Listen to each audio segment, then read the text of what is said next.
Hello' everyone, এয়া বেলি ডুবুডুবু অৱস্থা সোণালী ধানৰ সৈতে আঘোণৰ পথাৰত। এয়া দেখি পাইছে, ধানখিনি খুবেই ধুনীয়া হৈছে, খুবেই ভাল হৈছে। এবাৰ মই আহিছোঁ বাহঁতৰ ঘৰলৈ ধান দাই দিবলৈ।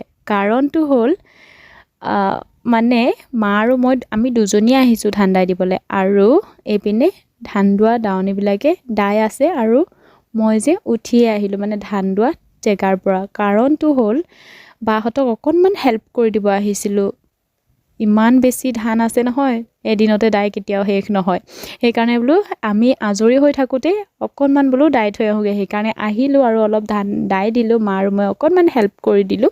তাৰ পাছত মই যে 3:40তে উঠিলোঁ, কাৰণ আমাৰ ঘৰৰ পৰা বাহঁতৰ ঘৰ অকণমান দূৰ হয়, আৰু এতিয়া বাহঁতৰ ঘৰৰ পৰা আমাৰ ঘৰলৈ যাবলৈ অলপ টাইম লাগিব, আধা ঘণ্টাতকৈ বেছি লাগিব। চ' সেই গতিকে মই 3:40তে উঠিলোঁ। কাৰণটো হ'ল মানে যেতিয়া ৰাতি হৈ যাব ন, এতিয়া ঠাণ্ডাৰ ছিজন, বুজিতো পাইছেই নহয় জানো।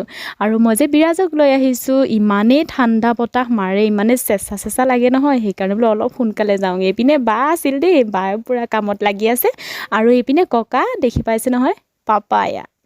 এয়া পাপাই পূৰা খৰি কাটি আছে। তাৰ পাছত মই এইপিনে আগফালৰ পৰা মানে চাবলৈ গৈছোঁ আমাৰ বিৰাজহেঁতিনো কি কৰি আছে। এয়া ভিতৰলৈ সোমাই গৈছোঁ, আৰু সোমাই দেখিছোঁ বা, সেইজনী বা মোৰ বা। আৰু আনফালে চাওক না, এয়া বাচ্চা পাৰ্টি চবেই মানে আৰু মোবাইল চোৱাত ব্যস্ত। মই যে ভাবিছিলোঁ বিৰাজে আমনিয়ে কৰিব। চ' নেক্সট ডে গুড মৰ্ণিং সকলোকে। আৰু মই ৰাতিপুৱাই এয়া শুই উঠিয়ে ছাগলী বান্ধিব আহিছোঁ। কাৰণটো হ'ল ছাগলীকেইটাক যদি ৰাতিপুৱাই পেট ভৰাই নোখোৱাওঁ ন, সিহঁতৰ বাৰু আমাক বাৰু সিহঁতি হাউনি দিবনে। সেইকাৰণে বোলো ৰাতিপুৱাতে আনিছোঁ, কাৰণ সেইকেইদিনত দেখি পাইছিলে যে ঘাঁহ নাই, আৰু এতিয়া চাওক না কিমান যে ধুনীয়া ধুনীয়া ঘাঁহ আছে। সেইকাৰণে বোলো সোনকালে লৈ আহোঁ।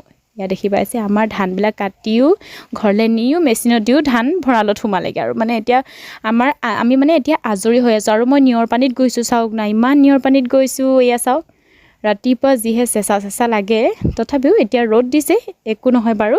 এইদৰে আৰু মোৰ মিনি ব্লগটো আৰম্ভ কৰিলোঁ, আৰু এইদৰে সামৰণিও কৰিম এতিয়া। মানে বহুত দিন আপোনালোকৰ মাজলৈ অহা নাছিলোঁ, সেইকাৰণে বোলো আজি মিনি ব্লগ এটাকে দিলোঁ। চ' আহিছোঁ।